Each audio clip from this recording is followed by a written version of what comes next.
She ran, her boots sinking deep into the biting snow, every breath leaving a cloud of mist that drifted into the frigid night. The wind howled through the bare branches, stinging her cheeks red and numbing her fingers as she clutched, her shawl tight around her shoulders. Behind her, in that house she could never again call a home, was the man she had once trusted with her life. The man she had once thought would protect her, love her, keep her safe. But all he had ever given her in recent years was bruises, shouted curses, and a fear so heavy it strangled her from the inside out. Tonight she had finally found the courage to break free, and though the snowstorm was cruel, it was nothing compared to the cruelty she had endured.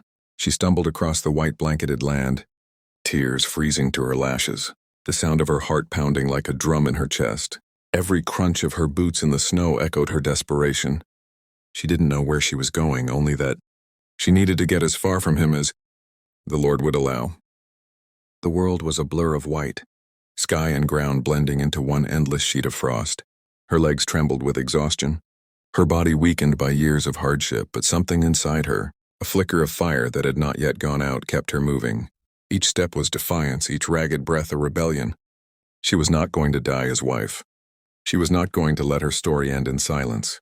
Still, she could feel the cold creeping into her bones, stealing her strength, weighing her down with invisible chains. Her lips were blue now, her vision wavering.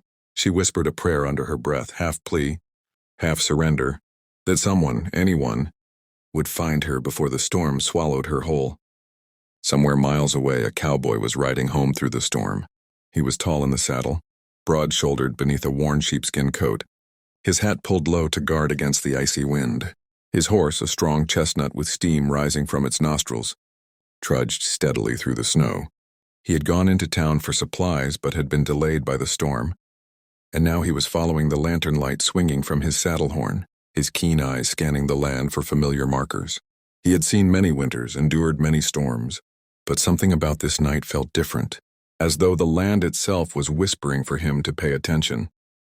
Then he saw it, faint tracks in the snow, smaller than a man's, unsteady and hurried, weaving across the drift. He slowed his horse, leaning low to study them. A woman's tracks, he thought, and his heart tightened. No woman would be out here in this weather unless she was running from something or someone. He followed the trail, his jaws set, his instincts sharp as a hunting hound's. The snow nearly covered the prints, telling him she hadn't been far ahead. He urged his horse forward, eyes straining through the white curtain of falling flakes, until he spotted a dark figure collapsed against the frozen earth. His heart kicked.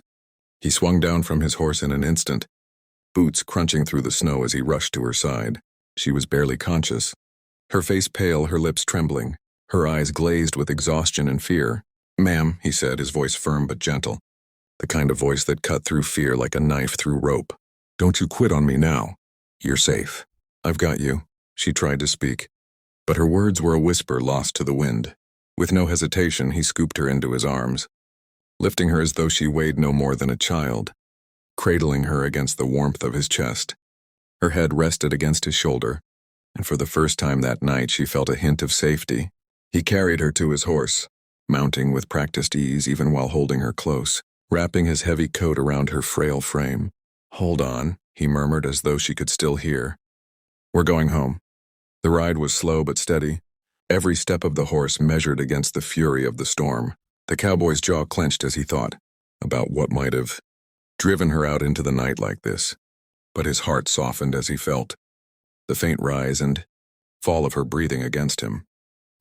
He whispered encouragements into the storm as though speaking to her spirit, promising her that she wasn't alone anymore. By the time they reached his cabin, the world was a blur of white, but the warm glow of lantern light spilling from the windows promised refuge. He dismounted quickly, kicking the door open with his boot, carrying her straight inside. The warmth of the fire embraced them as he lowered her gently onto the bed, pulling blankets over her and stoking the fire higher.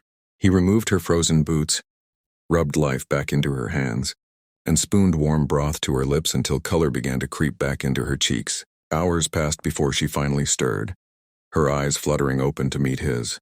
For a moment, panic flared there, but his calm, steady gaze reassured her.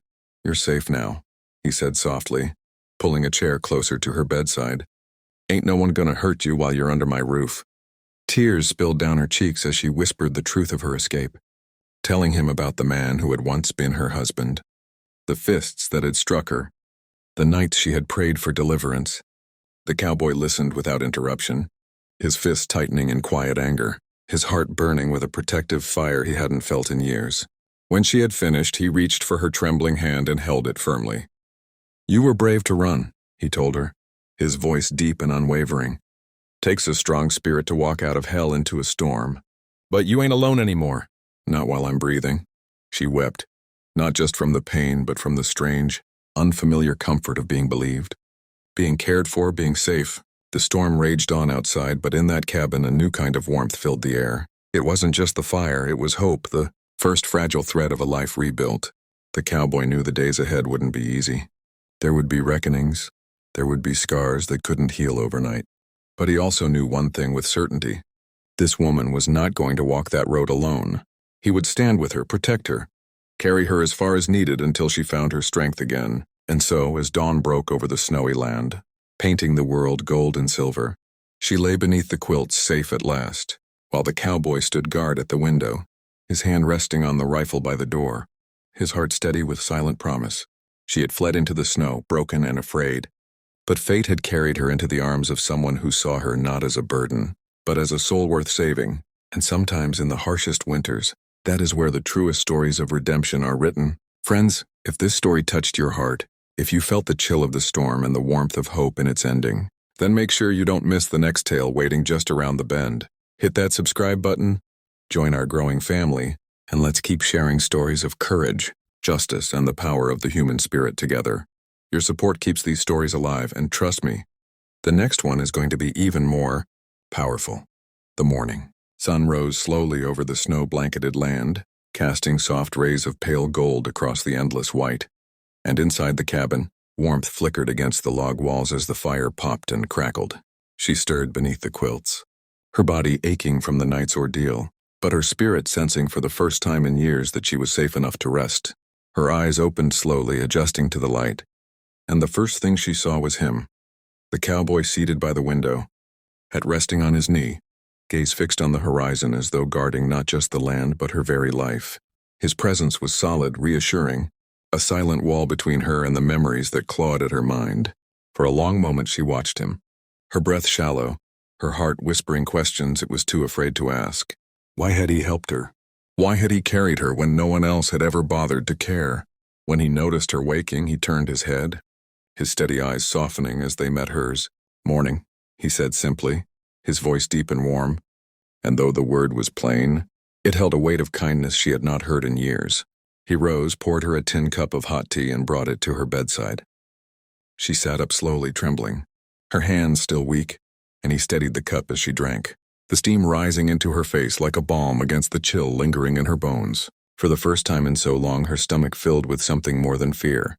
The hours passed slowly in that small cabin, each one building a fragile bridge between two strangers bound by circumstance.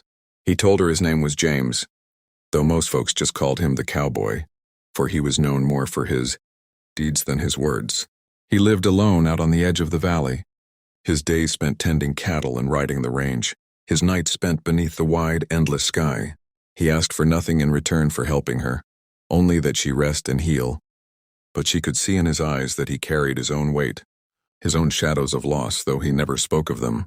She told him her name, her voice breaking as she admitted that she had no one waiting for her anymore, no place to return to, because the place she had fled from was no home at all. It was a prison with locked doors and shattered promises.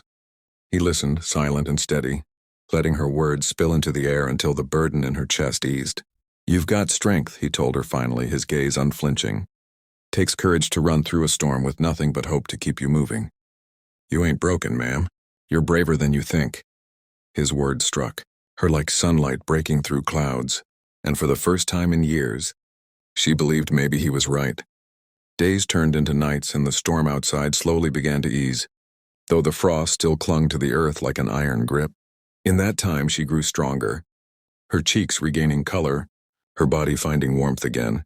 She helped with small tasks around the cabin, sewing torn seams, mending blankets, chopping vegetables while he worked with his hands to split firewood or tend the horses. The quiet rhythm of life in that cabin was unlike anything she had ever known.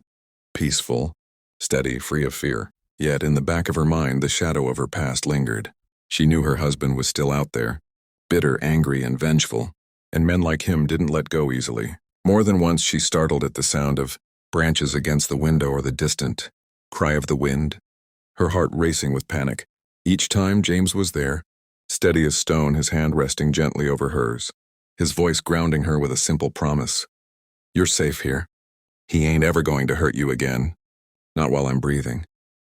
Those words became her anchor, the thing she repeated to herself whenever fear tried to claw its way back in. But fear has a way of testing courage, and it wasn't long before the world reminded them that safety is never guaranteed. One evening, just as the sun bled red across the horizon, James spotted tracks near his property, boot prints that did not belong to him, circling the barn like a wolf testing the edges of a campfire. He didn't tell her right away, not wanting to ignite her terror, but his gut knew what it meant. Trouble had followed. He checked his rifle, loaded his pistol, and kept his eyes sharp. That night, while she slept, he sat by the fire, hat pulled low, his hand never straying far from his weapon.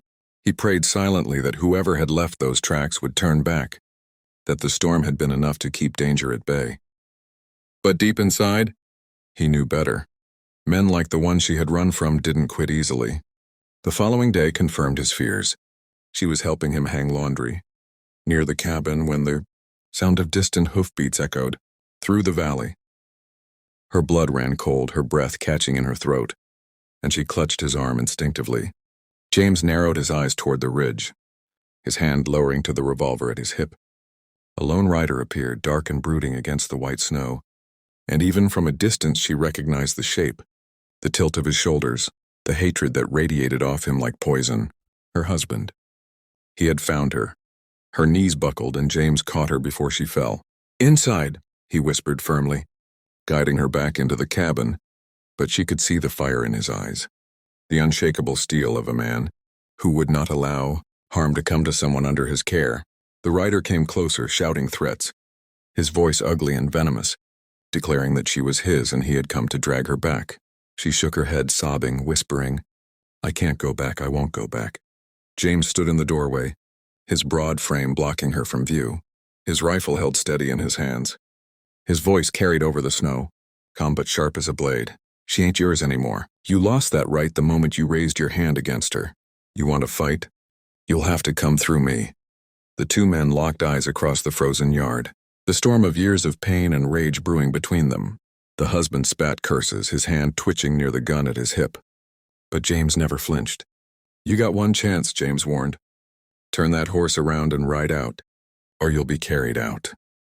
The silence stretched, heavy and dangerous, until finally, with a snarl, the husband yanked his reins and turned his horse, spitting into the snow as he rode off, though the promise of return lingered in the air like thunder before a storm.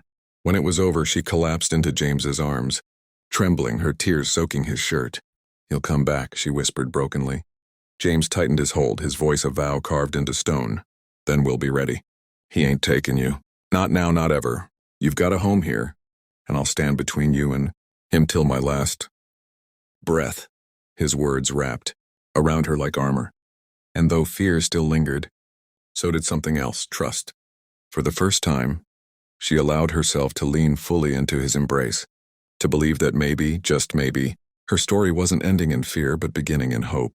That night, as the fire burned low and the stars glittered cold and bright beyond the window, she lay awake, her hand resting over her heart, thinking of the man who had carried her out of the snow and into safety. She had fled broken, half alive, with nothing but desperation in her veins, and somehow she had been found by a cowboy whose strength was matched only by his compassion. The road ahead would be dangerous. Her husband's shadow still loomed large, and the fight was far from over. But as she drifted into sleep, one